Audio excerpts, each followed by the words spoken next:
Chennedy Carter went there.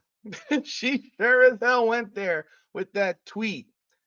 And I will bring that to you. You've probably seen it by now, but I'm going to give you my little spin on this whole thing. As she was not cored by the Chicago Sky, basically telling the world that they don't want her, even though she was their best player. They're trying to make her look like the person who is the problem. When the problem was, we all know that Teresa Witherspoon went out of her way to try to get Angel Reese this streak and continue the streak, despite the fact that they kept losing while they were doing it, while it was happening, and real ballers and real hoopers and real competitors, they don't want to deal with that type of BS, right? They want to win. Numbers be damned. They want to win. Fuck your streak. That's the way she felt. But let's talk about that. Welcome back, everyone, to Rudy's Rant, powered by Come On Now, the podcast. I'm your host, Rudy Rodriguez Showmont, and I got another rant for you. But before we jump in, thank you so much for your continued support of this channel. Be sure to like, subscribe, follow, hit that bell, leave a comment. Those comments are what keep us going. Our merch line is up. Get your merch. Proceeds going to California fire victims. Please do support. Appreciate y'all. As always. This is what Chennedy Carter said. You probably saw it by now. But this is what she said. This is what she said. This is what she said. Let me give the other angle because I don't like that. I don't want my face that small. Right here. As you can see, I think the ability to consistently make layups just puts anyone in a different tier. So important to score easy. That was posted on Monday night. This is after the 63-43 Unrivaled debacle. But you can view this from so many different lenses, right? You can view it as, she played with Angel Reese.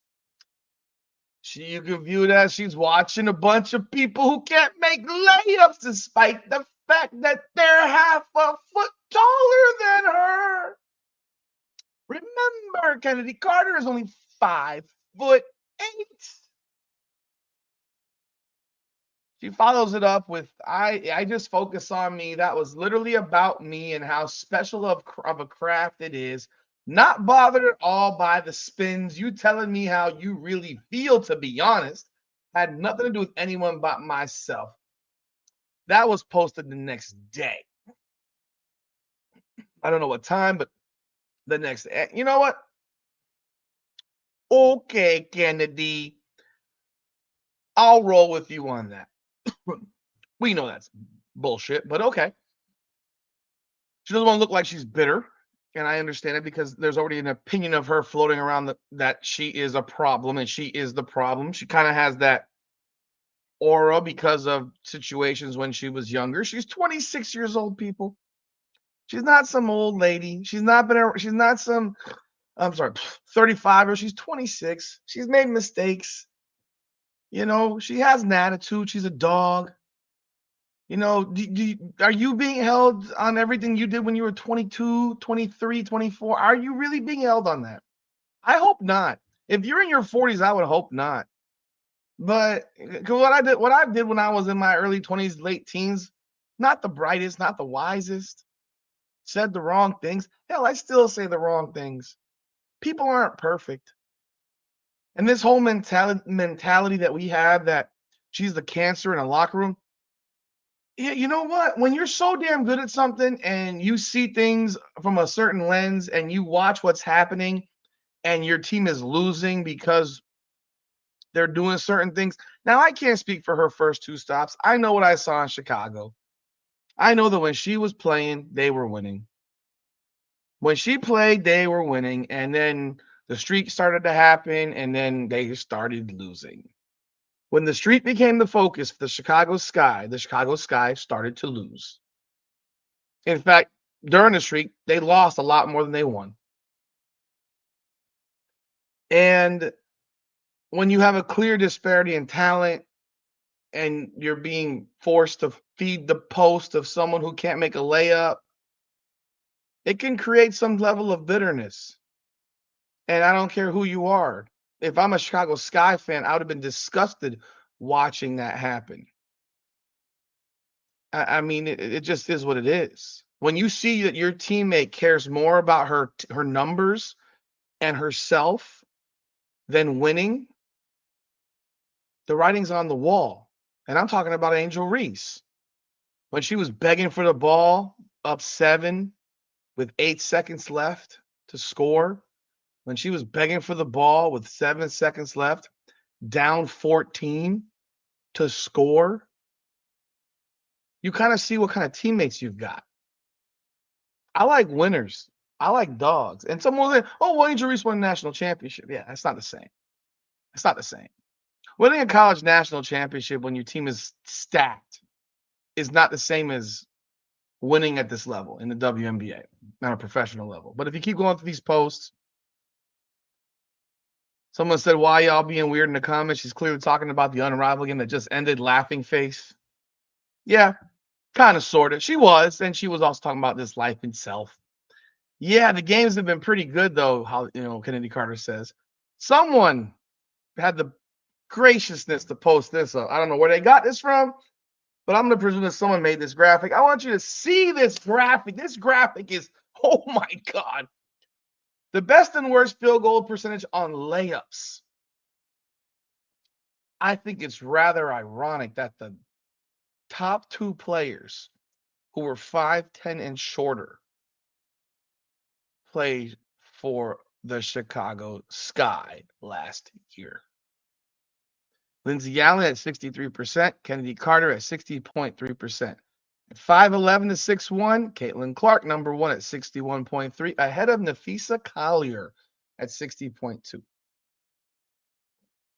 Whereas the worst, Jewel Lloyd at 43.5%, Dejanay Dirtbag Mustard Carrington, 48.7%. And on the 5'10" or shorter, Jade Melbourne at 48.7, Natasha Cloud at 50.3. If you go up to the people at 6'2" to 6'4", number 1 is Jordan Horston at 67%, Brianna Stewart 63.9, Asia Wilson 63, Nneka Ogwumike 62.8, Rakia Jackson 62.7, 62.2. Here's where it gets really freaking messy. And this is what can really drive any person crazy. The fact that the 2 worst shooting percentages for players 6'2" to 6'4" were both on the Chicago Sky last season. Teammates of Chennedy Carter, Angel Reese, 42.4%. That is the worst in the WNBA. Isabel Harrison, 47%. That is the third worst in the WNBA. You want to know why Chicago Sky was losing games? This is why. Their guards shooting at 60+%. Their forwards shooting at 44 combined percent. Can't even breathe. My voice is going so high pitched. That's an embarrassment. And you know what? At 6'5" or taller, Camila Cardoso is second to last, albeit 56.1% is not bad. But it is the second worst for people her height. Whereas Brittany Griner, 74%, John Paul Jones almost 72%, Kalani Brown, 64, Tierra McGowan, 64, Leah Boston, 63. Folks, Chennedy Carter put it for you on a fucking pad and paper, and she put it in your face, and she said, can't make layups. And she's watching that trash can product called Unrivaled, and she's seeing what she had to deal with all season. People missing layups and costing her team wins. Ain't that something? It's something for sure. And if you go further back, let's see, in response to this one, let's see, that was the wrong one. Let's see here, right here. That was Lily about me. Let's see the responses she gets. See, this is nasty. Kennedy, stay off social media. See a sports psychologist. Get the entire package. You're gonna go to the best team. You're a great athlete. But like, why is it that she's being attacked for certain things when I mean her former teammate had issues in college where her own teammate's mother was calling her out publicly. You know, Kennedy Carter is definitely misunderstood. And I feel bad for her because she's having things that happened when she was younger being held against her, but she played on in probably one of the more toxic environments in the WNBA with the Chicago Sky. And I don't want this to sound some kind of way, but she probably needs a few more white teammates, bluntly. And you can take that how you want because her issues have not seemingly been with white players. It's been with black players in the locker room, from what I've read.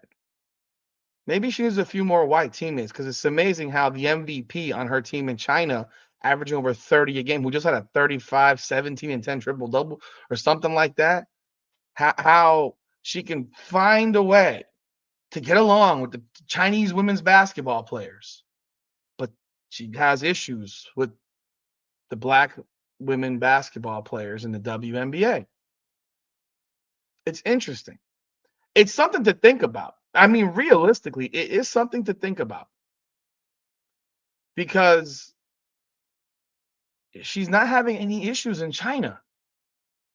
Why does she have? I'm just going through some comments here. See, like, if anyone is watching the Wuhan Cranes, they see you every damn game pushing in every play. These people over here are miserable. Congrats on your triple double, by the way. Generational talent just sucks how the Sky are doing. If you come back to our ass, that's I don't know what that means. I sure hope you're still in Chicago next season. I think what's gone crazy is that, and I think it exists amongst Indiana Fever fans as well, is that this is a sport. End of the day, this is a sport. This is competition.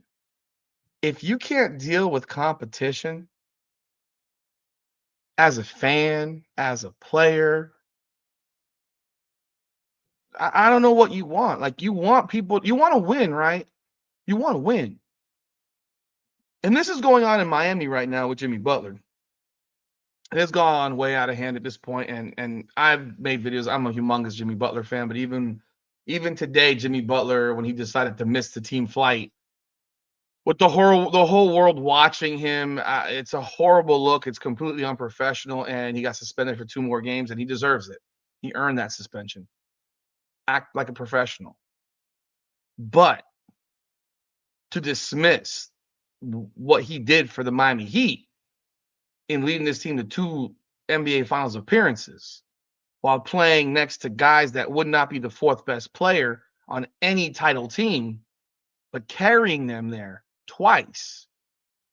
And then having your owner take a dump, I mean, your president, part owner, take a dump on you publicly, it doesn't feel good. And in this case, again, they're choosing Angel Reese over their best player. And in the case of the Miami Heat, they're choosing other people over their best player. And it's one of those things where people are jumping on this. Well, Jimmy's done this everywhere. Well, until this year, he'd been great. You hadn't heard a peep. You hadn't heard a peep. And then all of a sudden, president tells you to shut up publicly. That doesn't sit too right with you. And in the case of the Chicago Sky and the Indiana Fever fans, particularly, oh, we don't want her because she pushed Caitlin Clark. Really? You don't want one of the most dynamic players in the women's basketball game because she shoved Caitlin Clark? Like, that's dumb. You think I would bet you money that Caitlin Clark would happily take Chennedy Carter on her basketball team. If that was the option. And that's presuming that everything is the same. You don't think Caitlin Clark would want Chennedy Carter on a team with her? Having a 3-guard rotation with her and Kelsey Mitchell? Now, Kelsey Mitchell might be gone. Who the hell knows? I mean, she's been cored, but if Kelsey Mitchell was gone, would you not want Chennedy Carter? Like that makes no sense. Makes no sense. And the Chicago Sky are going to pay for this decision because Chennedy Carter's going to go somewhere. I don't know where. I don't know where she ends up. But someone's going to sign her. And they're going to get a dynamic ass player who can make layups, who can finish, who's efficient, who's a dog, who's going to play hard all the time. And yeah, you might have some headache in the background at times. You know what? I think a lot of these women are headaches in the WNBA. I think a lot of them are massive headaches. They're always in a bad mood publicly. They're always in a bad mood when it comes to freaking Indiana. I mean, for Christ's sakes, there's a lot of mental head cases in the WNBA who are more worried about the Indiana Fever fan base than they are about their own team and playing ball. But I think that whole comment that Chennedy Carter made was absolutely hilarious. Hilarious. Funny. And yeah, she could sit here and say it was about herself. Pfft, we know it wasn't. We know. I mean, we know. We know. We know who you're talking about.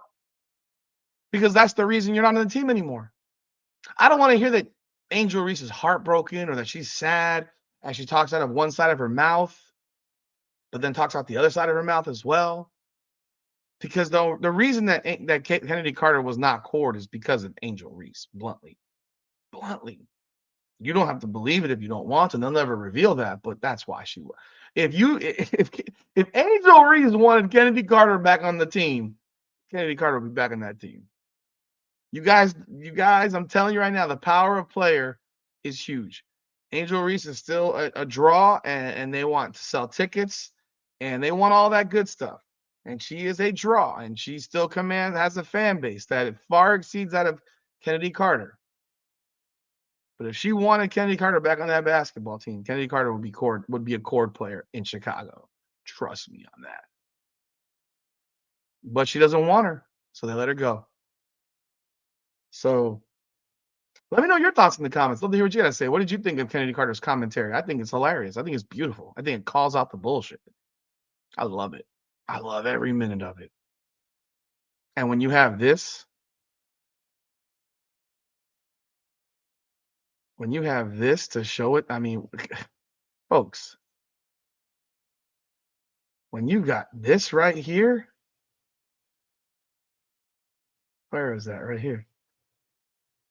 Look at this. This is her MVP. Receiving her MVP. One of one. One of one. MVP.